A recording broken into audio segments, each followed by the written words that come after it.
any WASDOT or ODOT planners in the room? That's unfortunate. This would be good for you. But since you all are here, it's really going to take you guys and gals to make this happen, okay? It's about empowering ourselves as citizens. I want to quote, first of all, from Richard Florida in a book called The New Urban Crisis. What's needed is not just money, but know-how, information, and data. It's hard to believe, but in contrast to almost any other field, from medicine and law to engineering and business, there is very little systematic training to equip mayors and city builders with the knowledge and tools they need to develop their communities and cities. How true is that? We all know about the over $200 million that's been spent on the CRC planning. The over $3 billion estimate for the construction of the CRC and interchanges, and yet their own officials admitted that it would reduce travel time going south by only 1 minute.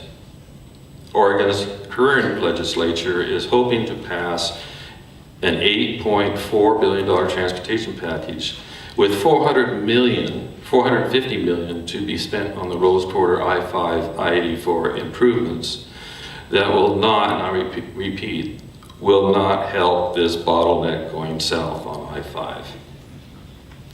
I liked Kevin Peterson's picture of the gorilla in his presentation.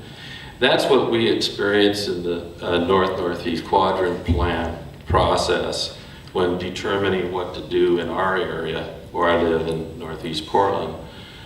The big gorilla in the room the whole time was this interchange and how it should be improved. But yet, when you really look at it, it's not going to widen much of the lanes at I-5 at all. Okay? And that's the way ODOT and WASDOT works. They present something to you, you respond, and you can't offer any alternatives. But good news, Washington's Governor Inslee and the legislature recently passed $300 million, thousands, who cares anymore, to study the feasibility of a high-speed rail corridor between Seattle and Vancouver, BC. So it's starting to happen, okay? A bridge is only as good as the transportation corridors it serves. We can all admit that the I-5 corridor is at capacity and that current I-5 bridges can be seismically upgraded for approximately 250 to 300 million, but it saves 6 lanes of freeways, right? Let's start there. We now have the opportunity to capitalize on $200 million environmental impact statement study that was done for the CRC. Okay, that's another place we can start, using that study for what I'm about ready to present. Okay, we can dovetail our presentation, our plan, with what's already been done, and use Oregon's $450 million Rose Quarter interchange improvement money as a catalyst to build a new heavy rail commuter express corridor over a new double-deck Columbia River Bridge, serving both trains and motor vehicles. Okay, let me just point out some important facts about this bridge, okay, and corridor. $1.7 billion. So, Bill, you got to make a little correction on your presentation, from the Rose Quarter to Vancouver, okay? And that includes a 10.5 mile double track corridor, okay? Now that serves both long distance rail as well as commuter rail on the same track, okay? It's heavy rail, 1.2 mile tunnel, and a multimodal bridge. Okay, we can do it for that price. And the biggest advantage here is that 30 to 50% of that money can come from the private sector, okay, via private-public partnership. We already mentioned 6 minutes from the Rose Quarter transportation Road Transportation Hub to the Vancouver Transportation Hub, with a capacity of moving 16,000 people per hour. And that will easily meet the future population growth. And so then it would take 80 minutes from Portland to Seattle with speeds up to 220 miles an hour. So let's take a look at this plan. But before we do, I'd like to introduce to you the brain, the Einstein behind all this. Rudy Niederer, who sits here, engineer and the planner of this corridor, 460 miles. Stand up for a second. Rudy, stand up for a second. 460 miles. He has given all for the last 10 years. Thank you so much. And he also did the Honolulu plan for the light rail that is now newly built. So next time you go to Honolulu, that's the guy that designed the concept plan. Okay. So this presentation is a combination of 3 different plans. One by Rudy. I hired some architects, Anchor Moyson, also Thames out of Washington, D.C. to help out with the demand and economics of this plan. Transportation Economics Management Systems, they're called. Okay, so, excuse me. Okay, so we have a region here in the Northwest called Cascadia. It's been part of the plan over the last 20 years as to a viable area for high-speed rail. Okay, we have choices. Either more freeways or go with an express rail as a corridor. Again, this is 1997. This has been part of the plan. We're not talking anything new here. We're just trying to catch up to other places in the world.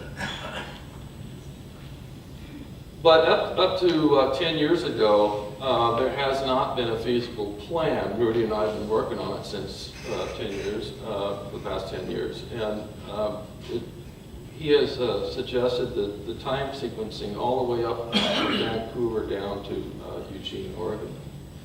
So we have a plan that's laid out on a silver platter, okay? You don't have to pay for it. It's here. We can start on it. We can use the EIS study that's already been done for the CRC. We can use the same type of trains if we wanted to, but this is an example of a light rail train. Again, I want to emphasize heavy rail on the same tracks. Okay, so you've got 2 different systems on one set of tracks, double tracks, electrified. Okay. Population 8.5 million in the region that most likely will use the system. And I don't know if you know, but we're the 30th best economy in the world here. Okay, if we put our minds to it, we can make it happen. Okay, this is a very important map. Let's see here. What we have, we got to be thinking of the whole region when we're talking about any new transportation system, and rather than these band-aids for trying to improve 217 and the Abernathy Bridge at Oregon City and the one down at the Rose Quarter, which is over total over $1 billion for all 3. We're talking about a system that is this red line again down the I-5 corridor, tunnel from Portland through the Florida curves, pops out right after PCC down here in Sylvania. But then we have a system that connects Vancouver and all the small towns north as to a fast commuter rail. Okay, we're talking 20 minutes to Longview. And then the other thing that's very good here, and linking up Beaverton with a corridor that connects through the cut, which has been presented earlier, and then connecting to the Fruit Valley Road, that the bridge lines up with Portland Road on the Portland side and then Fruit Valley Road on this side. So we actually end up expanding the system that already exists and do some great connectors for each of the roads that are nearby. So we start at the Rose Court.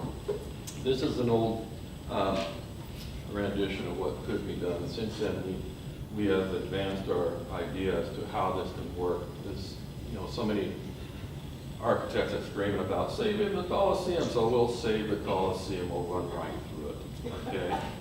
And this is the sort of development. This is sort of the real estate part of why this all can work so well, and why investors would be interested in investing on this, okay? Because of the huge economic development possibilities here at each station area, okay? Now you got Grandma happening over there on the Vancouver side. So that's another connection that we will have with them. Okay, here's the system going right through. This is the Coliseum down here. And we try to, go through the corridors that are the easiest to go through existing roads, streets, freeways that we can. And then this is a flyover that goes over all the industrial area and underneath the Fremont Bridge. Underneath North Portland, right near University of Portland. And this is an example of Rudy's work as to how it can, be connected with Columbia Boulevard. Again, flyovers connecting to an expanded Portland Road. And then you've got Marine Drive interchange as well, so that it all kind of works within the existing system, coming over the river into Vancouver. You've got that purple line. That purple line is the high-speed rail commuter and long-distance run. And the bridge is double-deck. Finn may not like this, but that's okay. We can work with you guys as to what would be best. What we're suggesting is a double-deck bridge. We got on the lower portion, you've got both high-speed rail here and the existing Burlington Northern UP.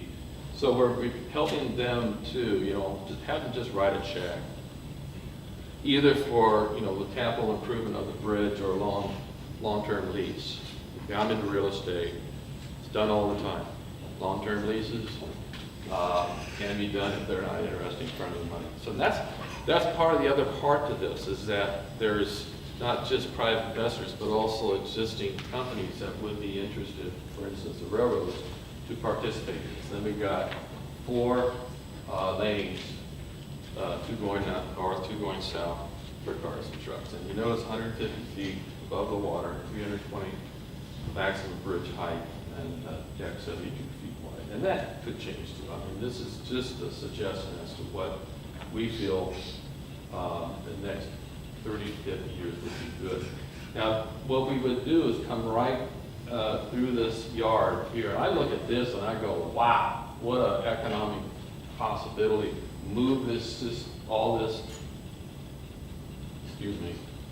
crap to another portion of the Vancouver port, which they got plenty of room. And then this becomes more of a viable economic growth area for mixed-use development like Braemar is doing to the east.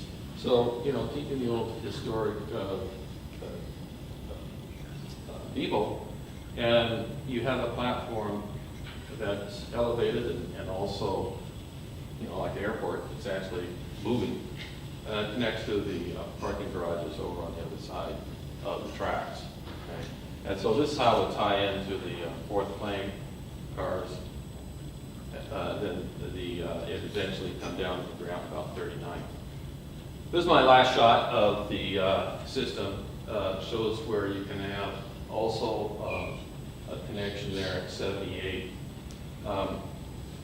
This is very similar to the system before. There's what even expanded going beyond this and connecting to I-5 further up. But right now we're just saying, hey, let's connect to 78, make it somewhat simple by expanding Fruit Valley Road and Portland Road. Okay. So let me end by just saying a few things more about what needs to be said in regards to economics. Okay.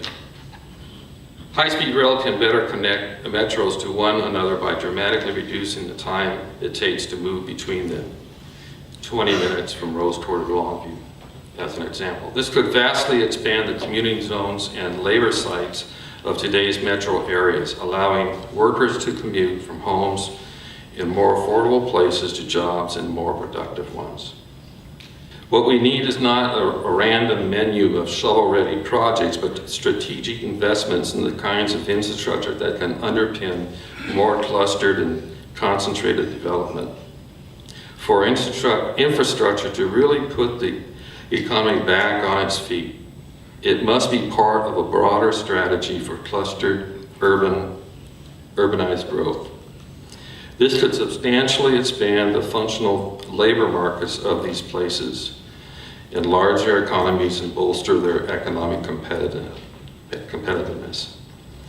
Ultimately, this is not about choosing one form of transportation over another. It's about ensuring we have the infrastructure that can move people around efficiently, create the density and housing affordability we need, and most of all, help spur overall economic growth.